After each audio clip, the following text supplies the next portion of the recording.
thank you and good evening. Oh, Tommy, hey, did you see this article in the paper? No. Very interesting. It says that thousands of starlings have invaded the Pentagon. Yeah? And they're flying around and screeching and singing, and it's making it very difficult for the people to work there. Well, that's interesting. Isn't that weird? Just think, Dick. Just think there's starlets in the Pentagon. Wow. Thousands of starlets running around screaming Tommy, and singing. I didn't say starlets. You said starlings. You said starlets. I did not. I heard you. Now, if you're going to listen, you listen all the way. I said starling. See, it says starling. A starling is a big-breasted bird that is found around pigeons. It's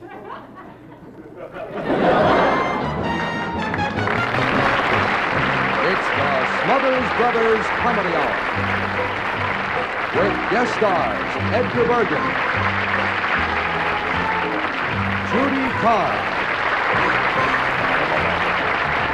and Paulson. The first edition. The Jimmy Joy Singers, the Louis Vuitton Dancers, and Nelson Riddle and his orchestra. From Television City in Hollywood, ladies and gentlemen, meet the Smothers Brothers.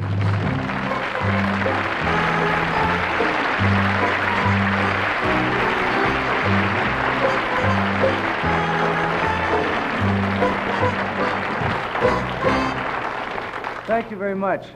You know, we would like to do something a little different this evening. It's a different type of song. It's featuring my brother, Dickie Smothers, and his inimitable lyric tenor voice as he soars and flies through the air of melody as he sings an exciting 17th century madrigal. Because madrigals are back and better than ever. I'm sure a lot of you haven't heard madrigals very, very much lately. It's, you know, if you listen to a madrigal, it's, you know, kind of strange. It's kind of, you know, like listening to finger shadows. They're not too popular anymore. Anyway, the name of this song, the 17th century madrigal that my brother will sing, is entitled Goest Whence Dost Thou Goest, Fair Maiden. No.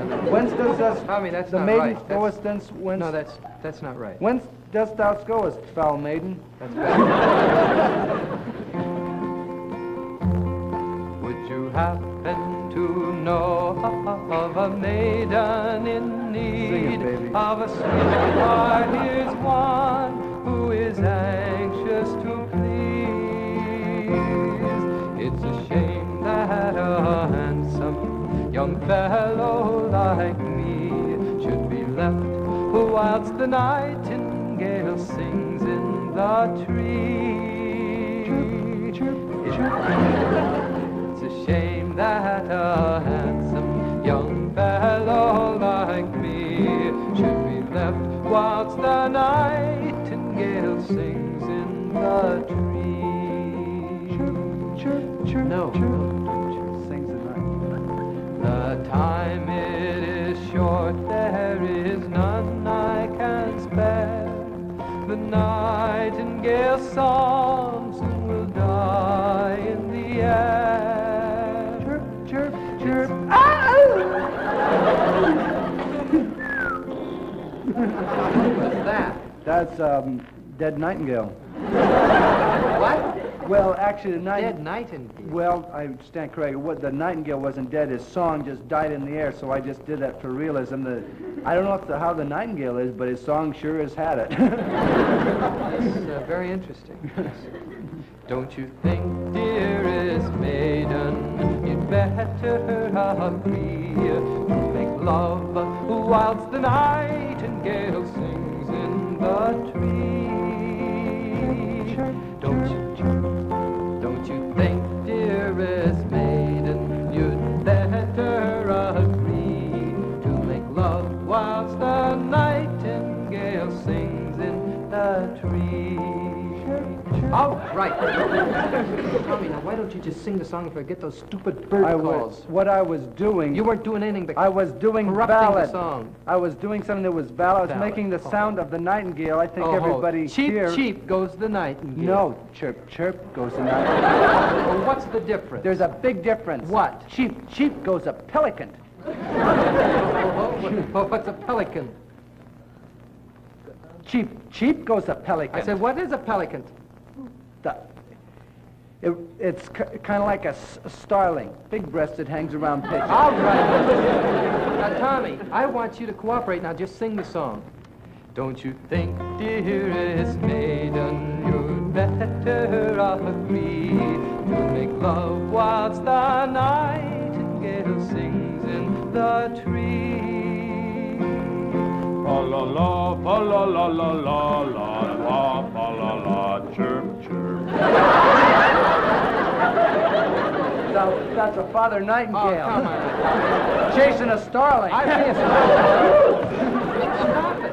Now, that is just being utterly ridiculous. I said go fa la la la, but not like that. Now, what is this? This is a love song, right? Right. Tender, delicate, beautiful. Now, the fa la la's must be... Here, relate to this. If you were the young man and you were to make love to the fair maiden in this song, would you go fa la la la la la la, or would you go tender and delicate fa la la? I go fa la la la la.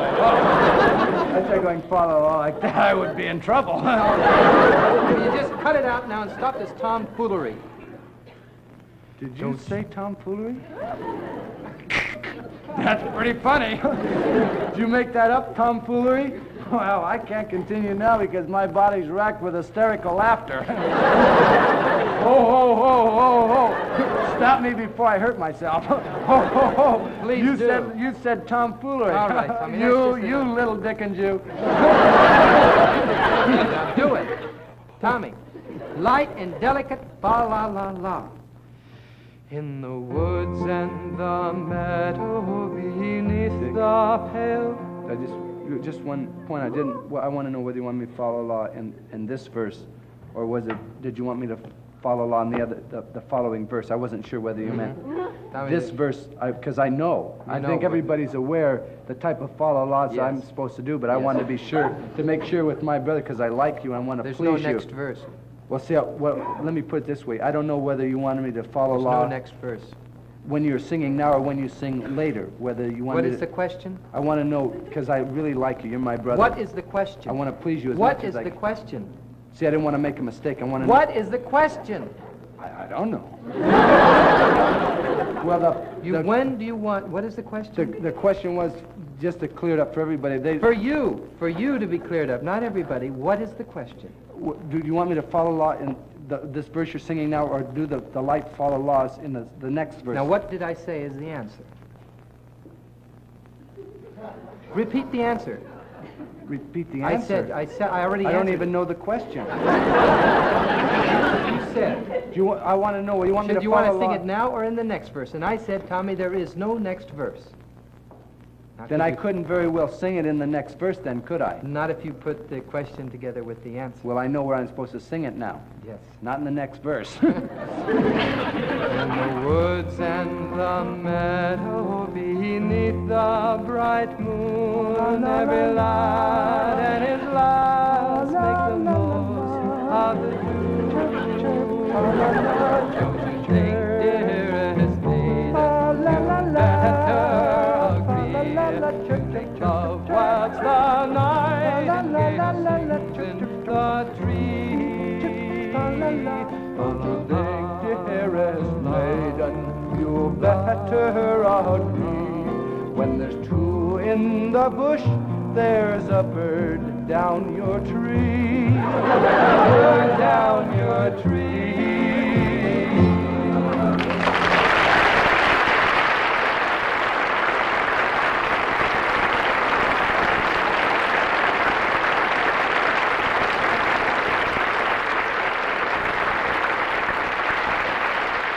Good evening, ladies and gentlemen, and welcome to the show.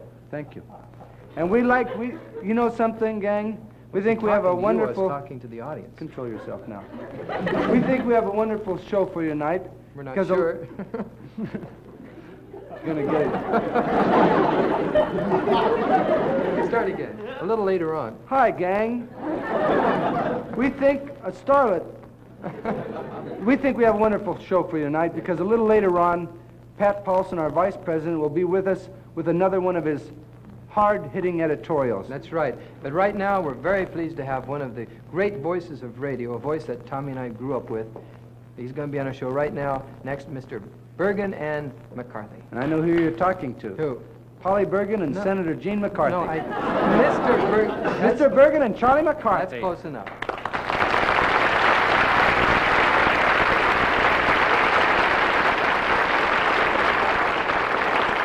Well, Charlie, are you having a good time? Well, whatever you say, you know, it's up to you. You got your hand up my back. All right. Well, I would say that you're having a pretty good time. That's very good, Bergen. Thank you. Yeah. Well, I'm certainly welcome, I guess, yeah. What do you think of the Smothers Brothers? Do you think they're funny?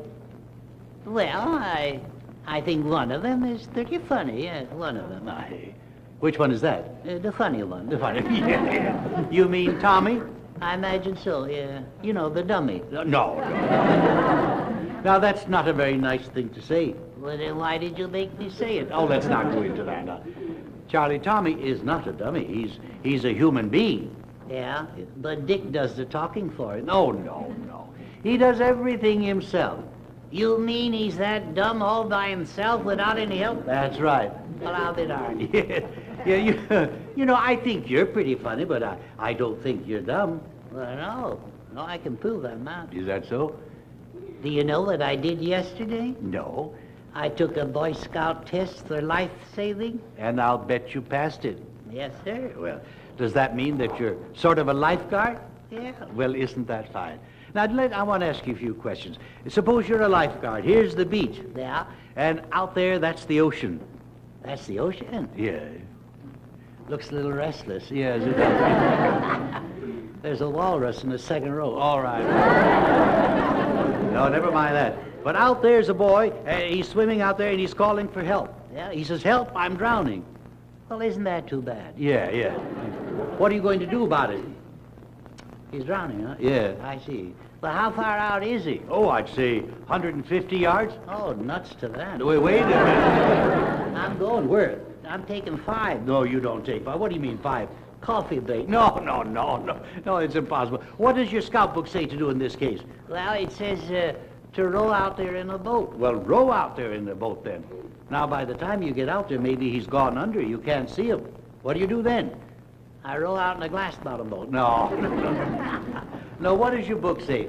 Oh, I don't know. What does it say? Well, you get him ashore. You dive in. You get him ashore. Yeah. And when you get him ashore, get him out of the water, then get the water out of him. That's right. And how do you do that? Well, the book says, you put him over a barrel and let him drain. Put him over a barrel, yeah. Very good. Now, suppose there's no barrel there. No barrel? Yeah. Did you look? Yeah, I looked. There's one in the book. There's one in the book. What do you do in that case? Well, a Boy Scout is always cheerful, so you just say, ha, ha, ha, no barrel. All right. Well, I'm afraid not. No. Does your scout book say anything else? I don't know about it. Well, I'll tell you. I think, Charlie, there's something you ought to do for that boy. Yeah? Yeah, what is it you? You give him what?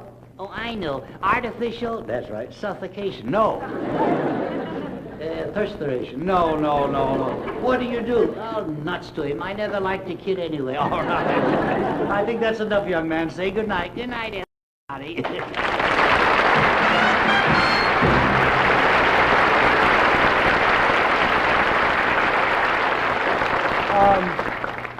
The first edition is one of my brother and myself's favorite groups.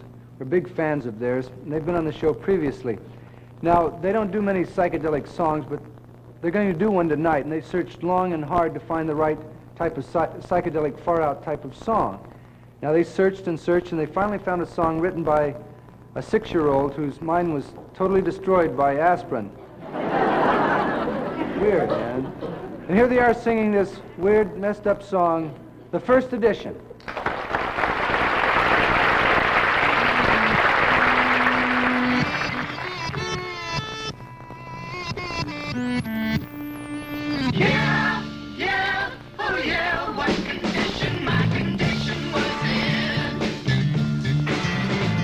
I woke up this morning with the sun down, shining in.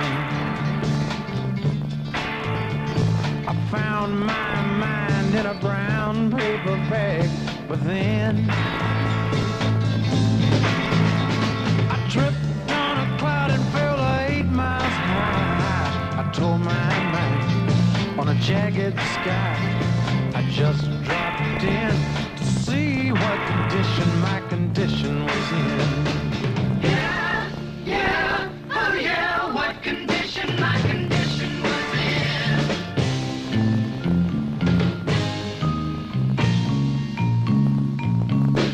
I pushed my soul in a deep dark hole and then I followed it in. I watched myself crawling out as I was crawling in. I got up so tight I couldn't unwind. I saw so much, I broke my mind. I just dropped in to see what condition my condition was in.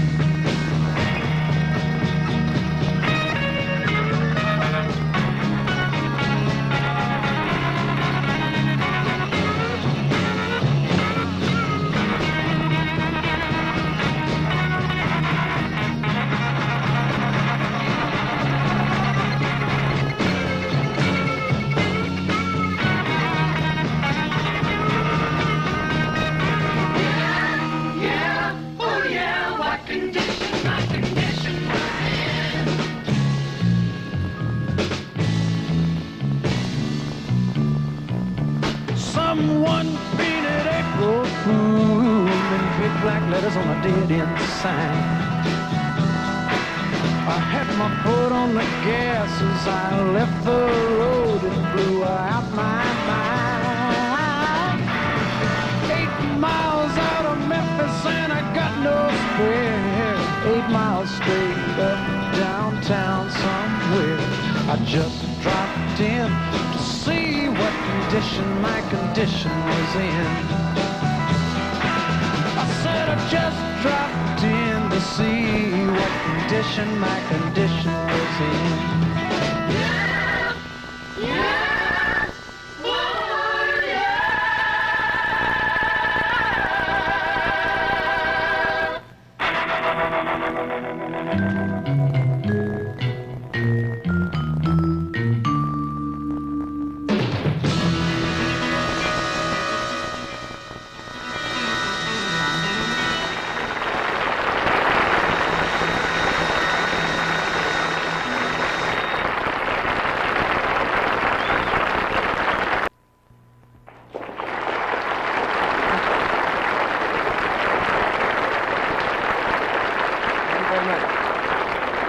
Yes, ladies and gentlemen, once again, it's time for the far-reaching and sometimes extremely accurate Smothers poll.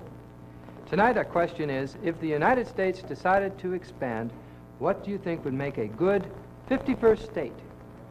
Our first interview is with one of the leading military figures of our time, a man whose every waking hour is dedicated to the defense of this country against all possible enemies.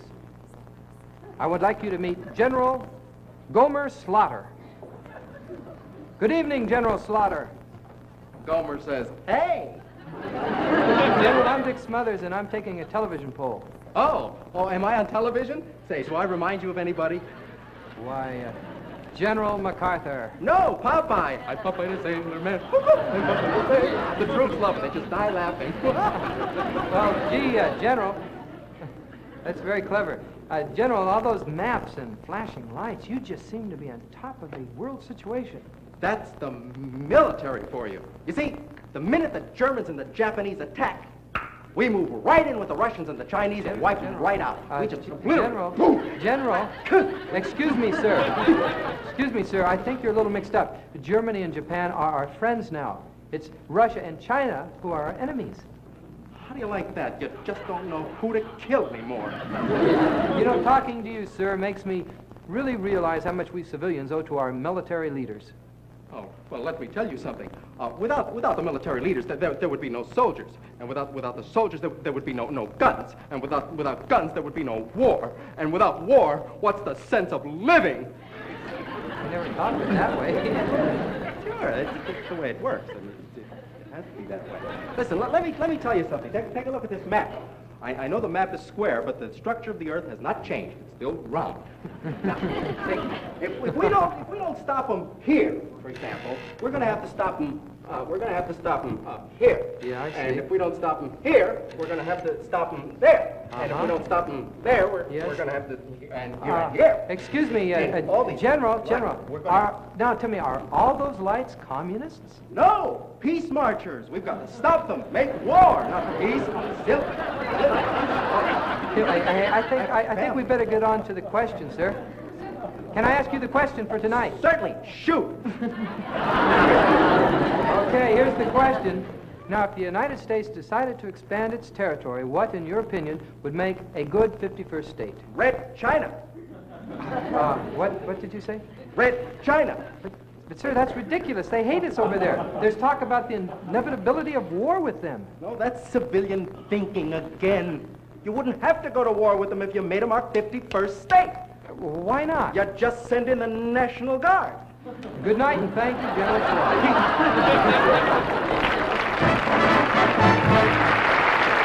For our next interview, we go to San Francisco for that flower child, Miss Goldie Keith. Hi, Goldie. Wow! Dick Smothers again. Oh, you sure have a weird way of hanging out, man. I guess so. You seem to be doing a little painting. Oh, yeah, man. I'm redecorating. Isn't it groovy? Wow. Love all over the place. Don't you just feel it? It's really groovy. I sure do. Oh, yeah. I Hey, love what? You want to hear something really weird that happened this morning? Yeah, what? A dove flew into my kitchen. Yeah. No kidding. Yeah. Wow. Then a hawk flew in and ate it. Well, I guess there's a moral there somewhere, huh? Hey, Goldie, what did you do with the hawk? Oh, I ate it. Well, I don't know about that, you know. Yeah, that's the trouble with you older people. You never know about that. Wait a minute. How can you call me old? I'm only 29. 29? That's right. Wow. Do you use a cane? What? Do you use a cane? I can hear you. Now, you just cut that out, Goldie. I think we'd better get along with the question. Wow, groovy. Okay, respect your elders. Yes, sir. Goldie, now, if the United States decided to expand its territory, are you listening now? Oh, right. I'm right with Okay. you. What do you think would make a good 51st state? Oh, Vietnam. Vietnam? No, we wouldn't annex Vietnam to the United States. Oh, yeah, I guess you're right. It's all bombed and burned out and anything. It wouldn't fit in Lady Bird's beautification project. Yeah. Oh, I got a better idea for a 51st state. Okay. Africa. Africa? But Africa's an entire continent. It's bigger than the United States. Now, we wouldn't make that a state. Oh, yeah, I guess you're right. Besides that, we couldn't say go back where you came from. All right, Goldie.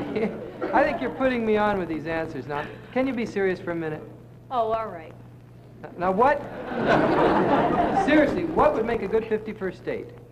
All right, seriously, as a responsible citizen, I think the 51st state should be Tibet. Tibet. Now, why Tibet? Because you can't get any higher than that. Good night, and thank you, Goldie Keith. Oh, love, please.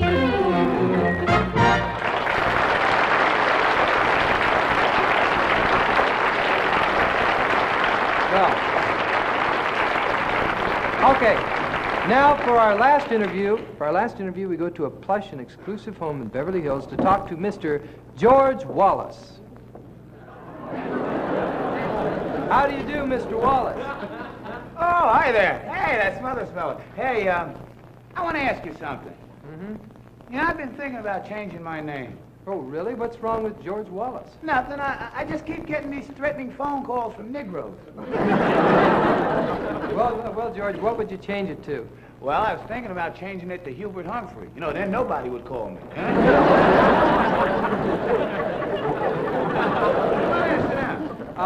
Mr. Wallace, I've got to mention this. This is a very nice house. Hey, you like it? Yes. Do You you like work? it? Do you work here?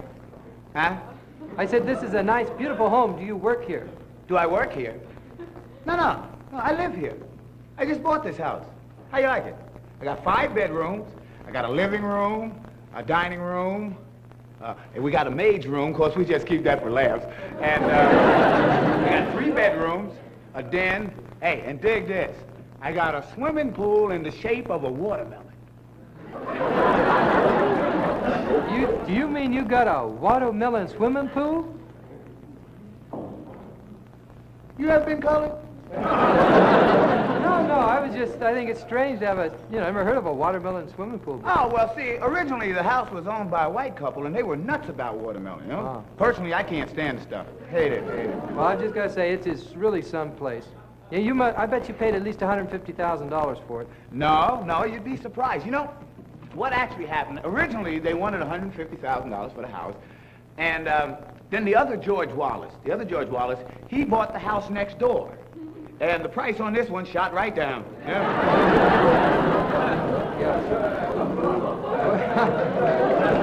Well, that's an interesting theory there. Anyway, are you ready for tonight's question? Yeah, go ahead.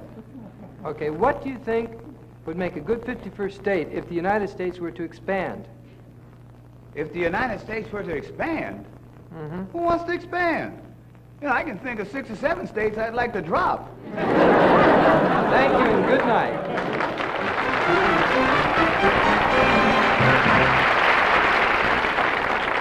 Well, ladies and gentlemen, that's our Smothers poll for tonight. Now, remember, we may be visiting these very same people next week, I guess. Love.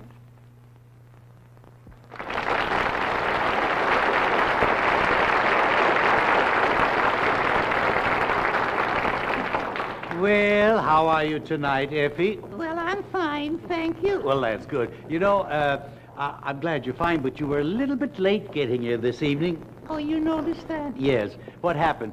Well, there was a man following me. Oh, I see. A man following you. Yes. And he was such a slow walker. Oh, yeah, I see. Well, did he say anything? Yes, I heard him say, "My, what a beautiful girl." Oh, I'll bet that slowed you down. I started backing up. I see. Yeah. Well, I just wanted to ask you how you like being on the show with Tom and Dick. Oh, I just love them. Just love those boys. Yeah. Especially Dick. Oh? He turns me on. Oh, I see. If I wasn't church people, I would. Effie. No, Dick is married. Married? Yes. Oh, what a shame. He was so young, he didn't know what he was doing. Oh, he has 3 children. Well, that proves he didn't know. Oh, I see. I've never heard you talk this way, Effie. Well, I'm excited. I guess I'm just a silly girl, but I would like to meet Dick. You would? Yeah. Oh, well, I don't see why not. You have a fan here, Dick. Effie, this is Effie Clinker. Why, Effie, how do you do? Yeah. You know, Effie, you look strangely like a lady who backed into me tonight. Oh, well, I was in a hurry. I was on my way for an interview, you see. Interview for a cocktail waitress job. Yeah. Nice. Topless. You, a topless waitress? Yes. They said they were looking for new faces. I didn't get the job. Oh, you didn't? No. Oh, that's too bad. They said I couldn't even be a busboy. Oh, I wouldn't worry about that if I were you. No, I'm not going to either. Just like I said to my daughter this morning. Oh, wait a minute, Effie. You told me that you were an old maid. Well, I'm not a fussy old maid. No. Effie, no. I think it's time to say goodnight now. Well, good night. Good night, Bergen. Hey, nice to have met you, Good Effie. night.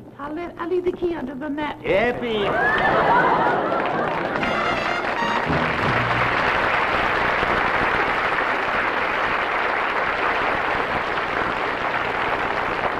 Ladies and gentlemen, I'd like for you to meet a very talented young lady.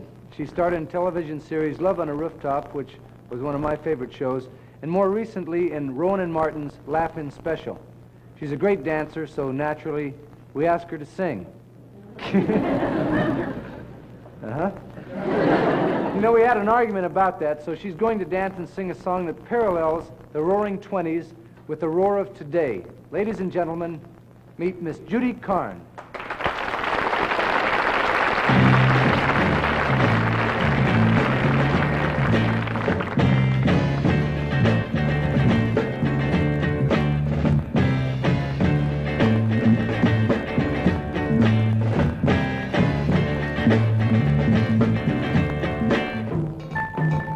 Silly bubbles, effervescent, mothballs smell of her beaded dress.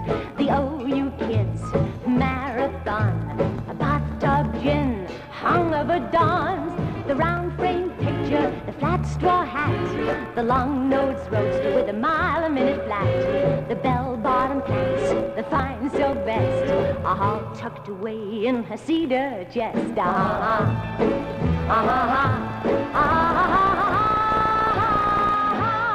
Wasn't it a bit like now, her mama, her dad? Are all the memories really gone? Gone of the best darn times I bet you ever had. Instead of Ruby was keen, and Jeepers it's wow. It just doesn't seem that different now. The whys are the same, it's just a question of how. Doesn't it seem a little bit like now? I pose this question to your arching brow. Her mom, her dad. Cosmetic progress intensifies the soulful look in my baby's eyes. The small I feel, it's their wrong. Obsolete sins, new world's gone. Ba ba ba ba ba ba ba. Ba ba ba ba ba ba ba. These pictures for a quarter and you're gonna be happy. Yeah, prepare eyes on the bottom of your flat. Tucked away in her mini dress.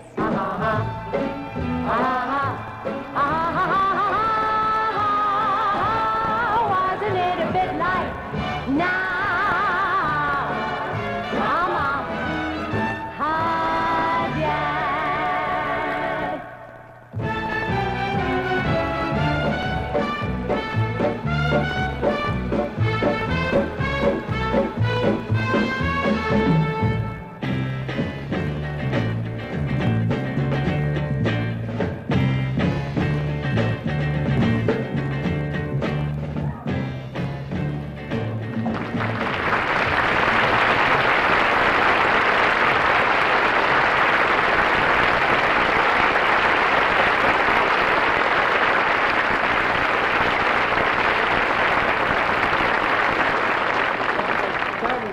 Thank you. That was beautiful. You know, I've been a fan of yours for a long time. Have you really? Yes, I think Well, I you're think great. you're rather lovely, too. Really? Yes. Oh, you just said that because, you know, we're on the show. You probably no. would say it tomorrow. Well, I really will. Would you say it after tomorrow? Say a week from Thursday? A week from Thursday. If I was with you? With me? Oh, yes, I'd say it then. But you might say it then, too, but would you say it when I get older, losing my hair many years from now? Will you still be sending me a valentine, a birthday greeting, bottle of wine? Hey, if I'd been out till 2:45, or would you lock the door? Or will you still need me, or will you still feed me when I'm 64? 64? Yeah. You'd be old. No. Oh, I wonder what you look like. No? You'll be older, too.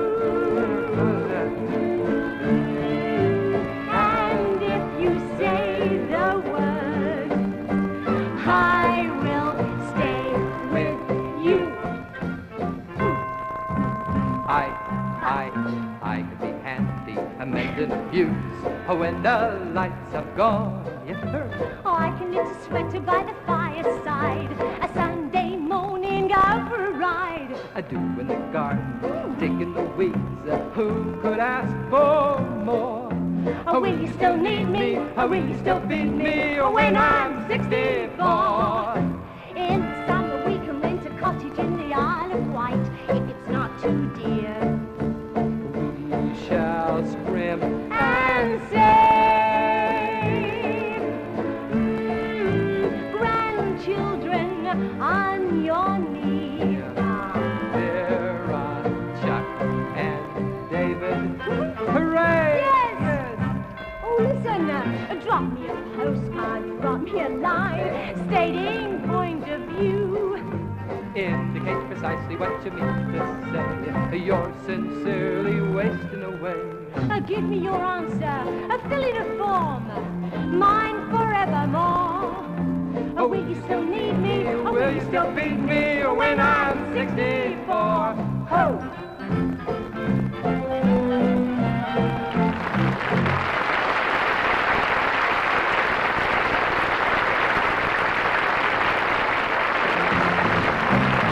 We'll be right back with Edgar Bergen, Mortimer Stern, and Pat Paulson on the second half of the Smothers Comedy Brothers Hour.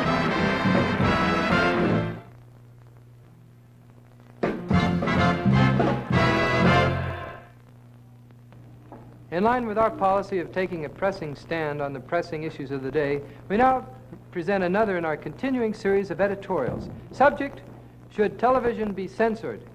Here again, speaking for our program, is Mr. Patrick Paulson, Vice President.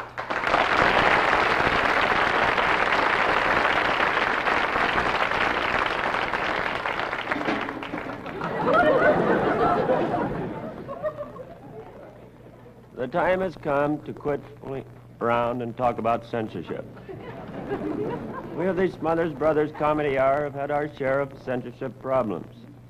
But we are not against censorship because we realize there is always the danger of something being said. Many people feel that the censorship is a violation of freedom of speech. Bull feathers.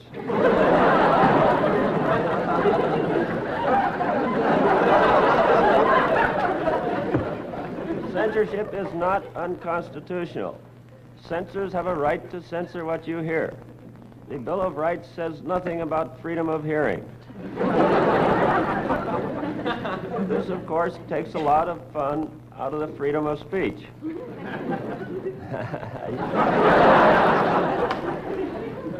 Without censorship of television, how else can you, the American public, have the protection you want from vulgar scenes, overexposed bodies, and all the other sights you like to see? There is nothing in the Bill of Rights about freedom of seeing. You can look for it, but if you see it, you better not show it to anybody. Therefore, censorship does not interfere with the constitutional rights of every American to sit alone in the dark, in the nude, and cuss.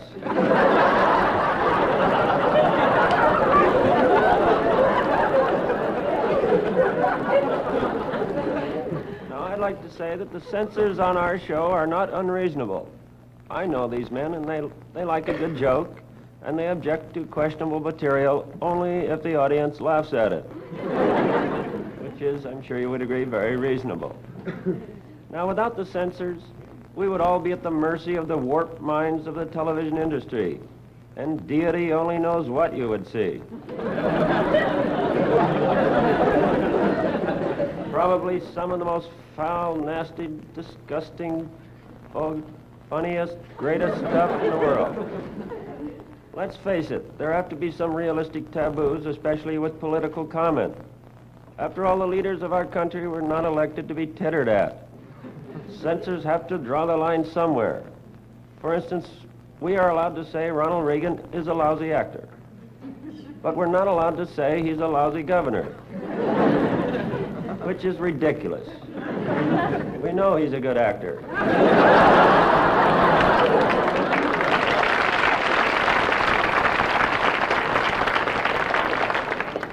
And you can't say anything bad about President Johnston.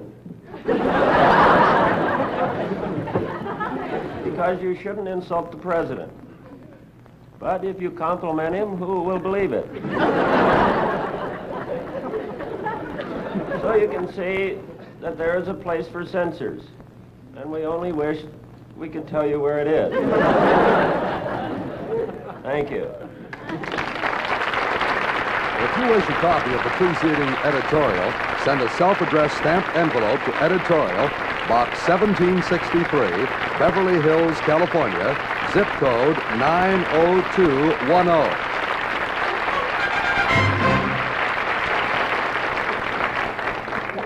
Mortimer, I've decided to spend the rest of my time this evening with you. Well, that's nice. Yes, yes. I'd like to ask you a question. Well, I'll tell you, it's like this. Oh, well, now, wait a minute now. I haven't asked you a question yet. Well, I ain't a fellow that waits until the last minute, you know.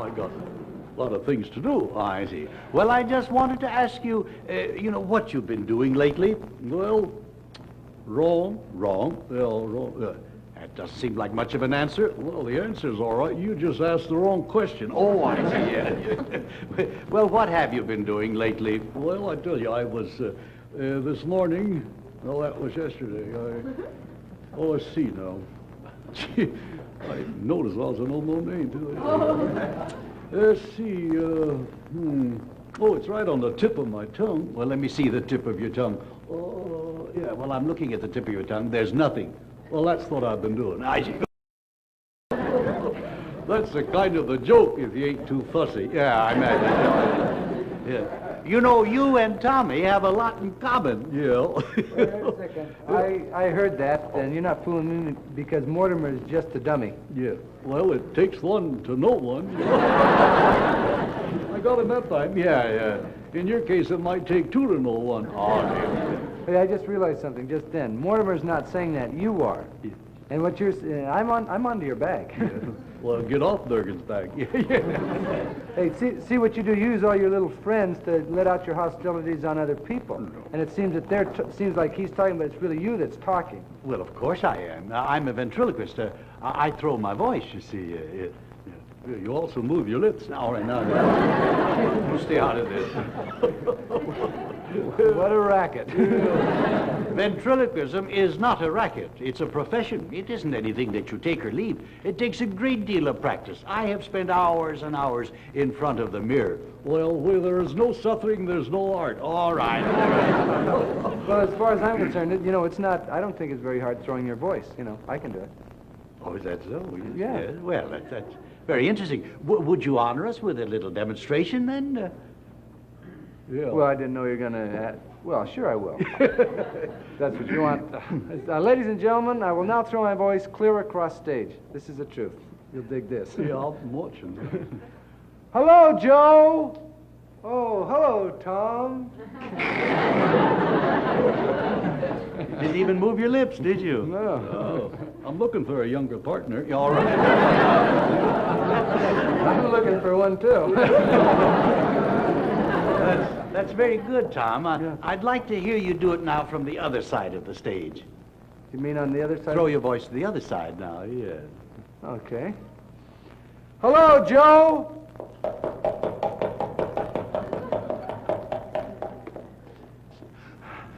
Hello, Tom.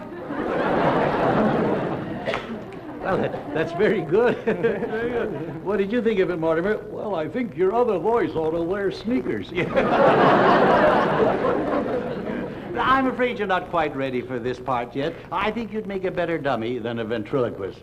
Well, be careful, Bergen. You never worked with a real live dummy before. Well, I'll do. Now, put me down easy. Yeah, all right, Ed. I'll be right back. Yeah, see you later. Be a dummy. Now, Tommy, I want you to sit on my lap.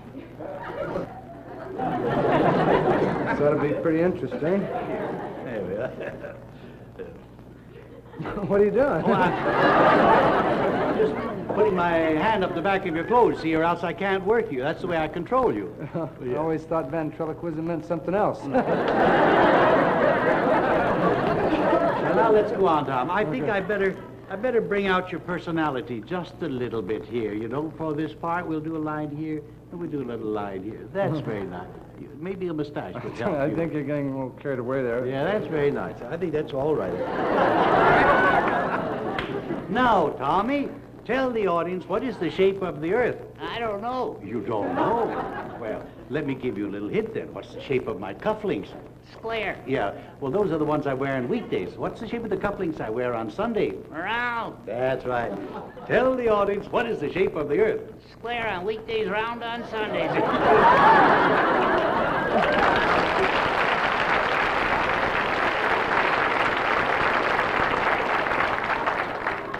I will now do the most difficult trick in ventriloquism. Could I have a glass of water, please?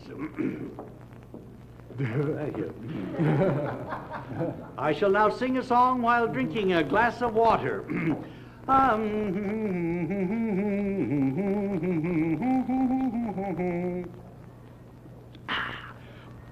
Oh.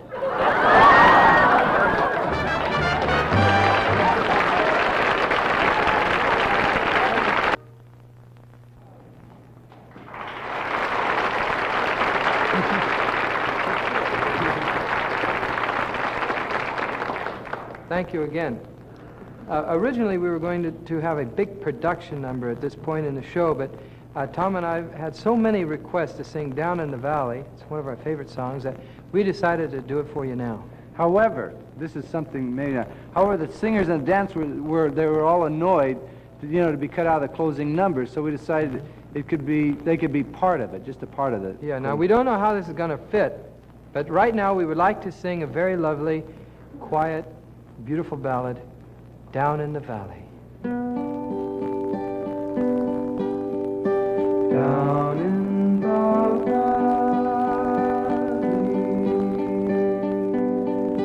the valley so low,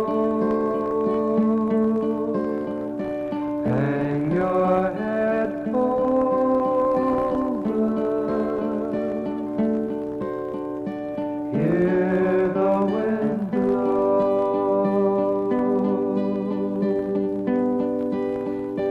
hear the wind blow.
Thank you very much, ladies and gentlemen.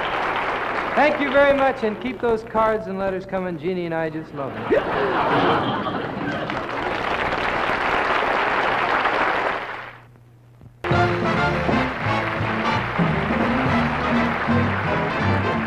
Well, ladies and gentlemen, that's our show for tonight. Our guest next week will be Miss Patty Duke, fresh from her appearance in The Valley of the Dolls, one of our favorite musical groups, The Association, and the irrepressible, the cute, loving Don Rickles. Yes. We'd like to thank our guests for tonight, though, Miss Judy Carne, the first edition, Charlie McCarthy, Effie Clinker, Mortimer Snurd, and Edgar Bergen. That's right. Let's give them a hand.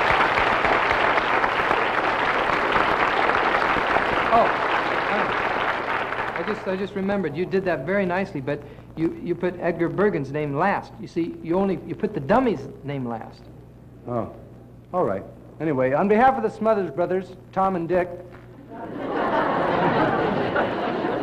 we bid you good night. Good night.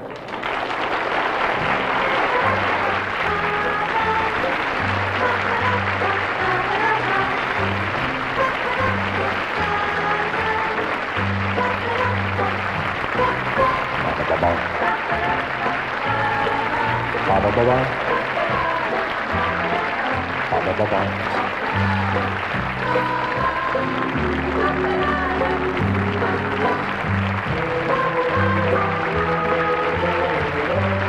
first edition was pre-recorded. Also appearing in tonight's cast were Lee French, Gino Conforti, and Scully Mitchell. This is Roger Carroll.